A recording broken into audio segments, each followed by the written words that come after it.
Yeah. What's up, man? What's up? You know what I love about our podcast? What? That I do it by myself. That it's all about It's all about you, my effort. your effort. Without me, the Kinetic Man podcast and the Kinetic Man in general, Yeah. I mean, it just would it wouldn't be Yeah. without me. Right. Right. Right. Yeah. Our Because business is if everything. it's to be, it's about me. Favorite You're saying ever. you're definitely winning. You're definitely winning. Winning. Yep, winning. Because you win by yourself. That's how you win, dude. You Yeah. win by yourself. It's funny you say that. So I have like a book list. I hear about a book on a somebody recommends it or Well, real podcast quick, on it. obviously, I'm joking. What? Everybody, I'm joking. Oh yeah, yeah, Yeah, yeah, I'm yeah. joking. Go This ahead. Your this book list. book this book titled Winning. It's right here. I got it Mm. from the library like 2 days ago from Tim S. Grover. The Unforgiving Race to Greatness.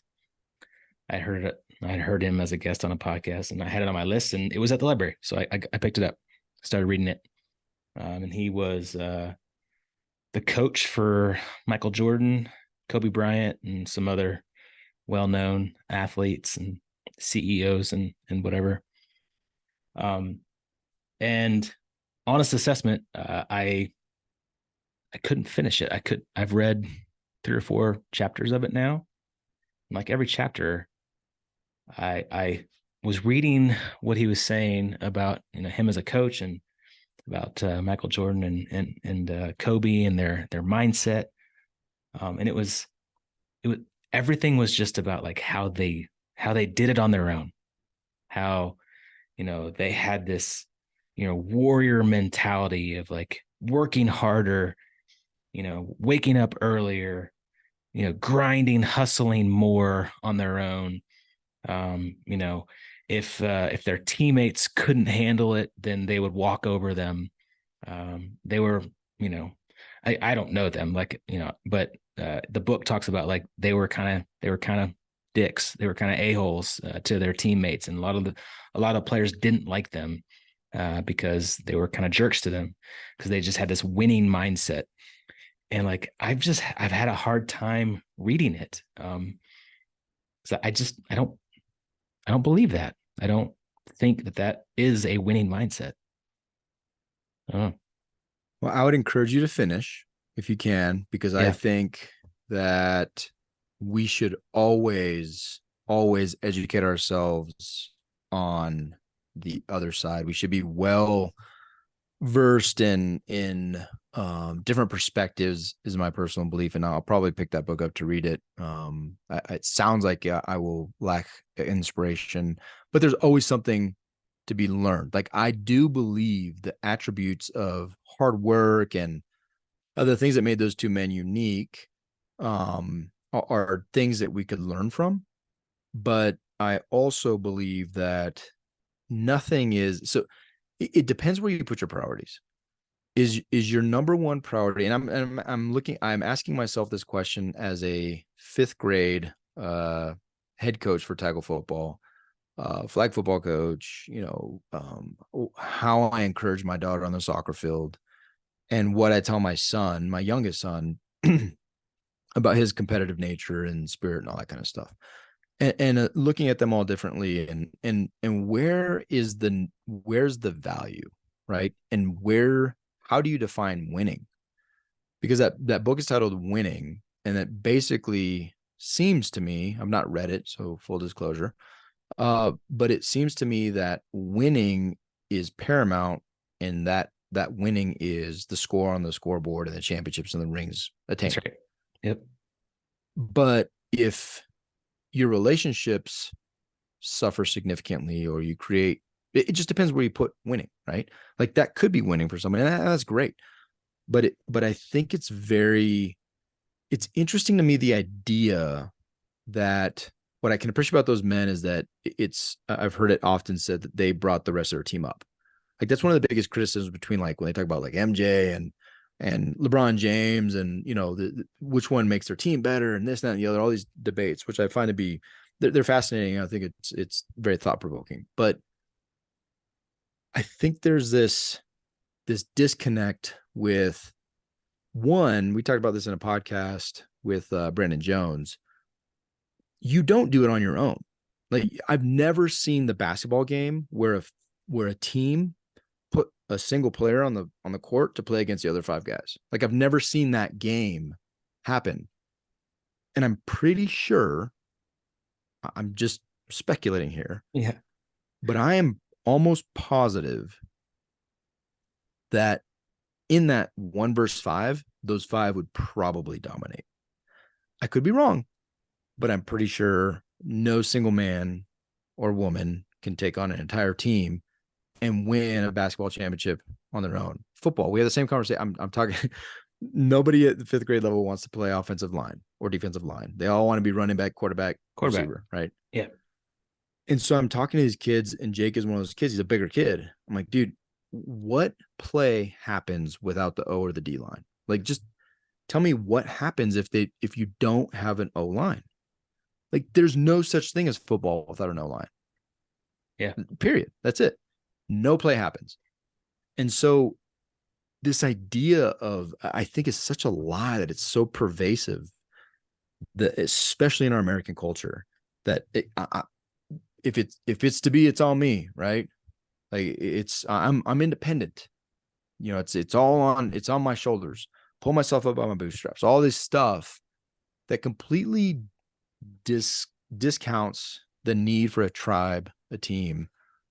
And it's just not. I mean, it's just false. Like, it just is so blatantly false. But yet we believe this stuff that, well, no, it's all about that dude. Really? Like, I just don't understand that. I just don't. It's so basic. Even in swimming, right? Or in a one-on-one sport. Yeah. UFC. I love UFC. There's 2 fighters in the ring. They're fighting each other. But like, the number of coaches these guys have. Like, have you ever was a black belt jiu-jitsu practitioner ever just born? Like, I don't think that happens. I could be wrong. It could happen in Brazil, and it could happen in Japan. Like, because those are the key places for jiu-jitsu and judo and all that kind of stuff. Maybe it happens there. But like, I've just never known an athlete to not need coaching, to not need somebody in their corner to literally train them, to teach them when they break their leg. I've never known. I personally don't know a doctor, a medical doctor, UFC fighter who heals his own leg, right? Like, I just don't know these people. They may exist, but the idea that we do it alone is just, I'll just be frank, dude, it's stupid. It's just stupid. Yeah, dude. It's the dumbest thing I've ever heard. Like, I'm not gonna, it's just the dumbest thing I've ever heard. Yeah. Yeah. It's you make a great point about finishing the book, because I honestly was considering not finishing the book. I actually went back to the library yesterday to look for a new book to read, and found Tim Tebow's book called Shaken. And it's about him. A lot of people would think he was successful, but he's had some challenges and hardships too. Like, he got cut from the NFL, and it's about that and what he did, how he handled it, and very different mindset than what Tim Grover portrays in winning. And he goes straight to God first and foremost, but then he goes to his family, he goes to his friends, he goes to his tribe, he goes to his team. He highlights like other people. He highlights his team, his coaches. And it's just a very different perspective on things. And but you make a good point. I will finish the book to get through it, to open up my aperture to read something that I might not agree with fully. But yeah, it's interesting the way You're on a sports book kick. I like it. Yeah, I like it. Well, and I also think we have to read books with, I think everything that we ingest, everything that we pursue, that we study, you have to try to also see like the agenda, the bias, like all these things are very good training aids for critical thought. Yeah. And so, a book about Kobe Bryant and Michael Jordan by default will most likely sell, right?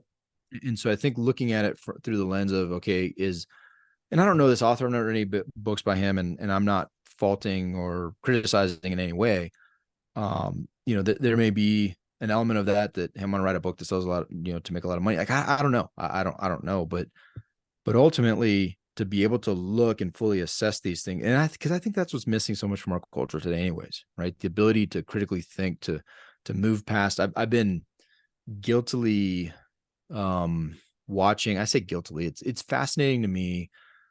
There's I like observing, with the election coming up. I'm not a huge political guy, but I like the human element of, there's these people on both sides, and there's some funny ones when I forgot the dude from the Daily Show that goes out to Trump rallies.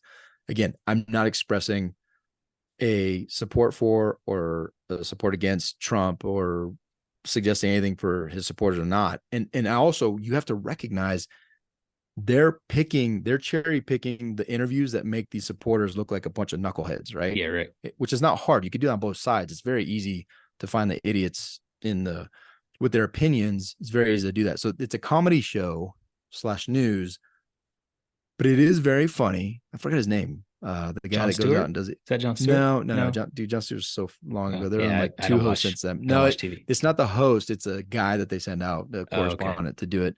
Yeah, He's hilarious. But I've been watching some of these interactions, and I'll tell you what's fascinating to me, why I continue to watch and try to observe, is these people, these opinions that they share, to them is truth from God, right? Like, the military is running, the very popular one, the military is running the government. Biden's not really president. Like, things like this, that, again, the political side of it, I don't care. I'm not interested in that. What I'm interested is human nature and the ability to twist and turn things simply because you disagree with reality. So you're going to create an alternate reality. Well, this whole idea that we win on our own, that to me is in the same boat. It's an alternate reality that completely like Scottie Pippen was a big part of Horace Grant. Horace Grant was a big deal. Shaq, was a huge part of Kobe's rings. And I don't even know. I think the majority of Kobe's rings, again, I don't really care about this that much, but I'm pretty sure the majority of those rings came with Shaq. Yep. And when Shaq left, those rings also did not come at the same frequency, right? So, like, it's just a very interesting idea to just take, and those guys are great in their own right. So you're just taking that genius out of the game. You're taking that genius out of the equation. And to me, that's not the true representation of the story. And I'll tell you, it takes great men. And I watched this one time, strong caveat. I watched this one time. I've not revisited because it was so cringy. But when Michael Jordan did his Hall of Fame acceptance, I don't know if you watched that. I watched that years ago. Dude, I would encourage you to watch it, and maybe I should watch it again. Dude, it was, all I remember about it is that it was so vindictive and so petty that, like, I cringed through it. I was embarrassed for this great man because he was like, oh, and I want to thank, so-and-so coach for cutting me and not believing in me. I showed you. Like, it was like that level of, like, interaction. And again, full caveat, it's been a while since I've watched it, so I may be misremembering it, but I remember distinctly my feeling watching it was one of, like, embarrassment, and it was just cringe. And I've not revisited it since, and I was hoping to be inspired in such a momentous occasion. And so my point to that is not to criticize Michael Jordan by any means. It's to highlight that someone of such amazing accomplishment and stature with this type of mindset can also diminish an opportunity that could be used to inspire millions and millions of people to something better than themselves and higher. And that's a responsibility that we carry. And we lose out on that with this type of, I did it. on my own attitude and this ego that really is quite frankly is just unfitting, in my opinion. To me, it's definitely not winning. So No, I mean winning games and championships, maybe. sure. But even but to my back to the easiest thing to prove, like the dude never took the court by himself. So like it to me, it's really hard to justify. Well, yeah, I did it on my own. Like I won on my own. Well, no, you didn't. There were 4 other dudes at any given time. And there was a dude that backed you up while you sat the bench, you know, that kept the game going. So like, what about that guy? I don't know. Could be important. Maybe not. I may be wrong, dude. I'm not a basketball guy. I'm not a basketball guy. Never played. Interesting combo. Love it. I will continue to read the book. I'd be interested and curious what other people think about the book if they've read it. When this podcast comes out, would love to see. Would love to see comments. Would love to have a conversation about it. Well, and I encourage you, Stu, as you read it, be inspired by some of the points that you could take from Michael Jordan. And because like all men, we all have something amazing to offer. And we all have things that make us imperfect. So I'm sure there are things in that book that you could fully take on board that would make you a better man. 100% acknowledge that. Your statement, sir. Good point. Thank you. You will never be 6'8" or 6'6" No, no, I will not. or even 5'8". 5'7.5". Dang it. 5'7.5", baby. Love you. Love you. Bye. You can't love by yourself either. Yeah, True. different topic. See you.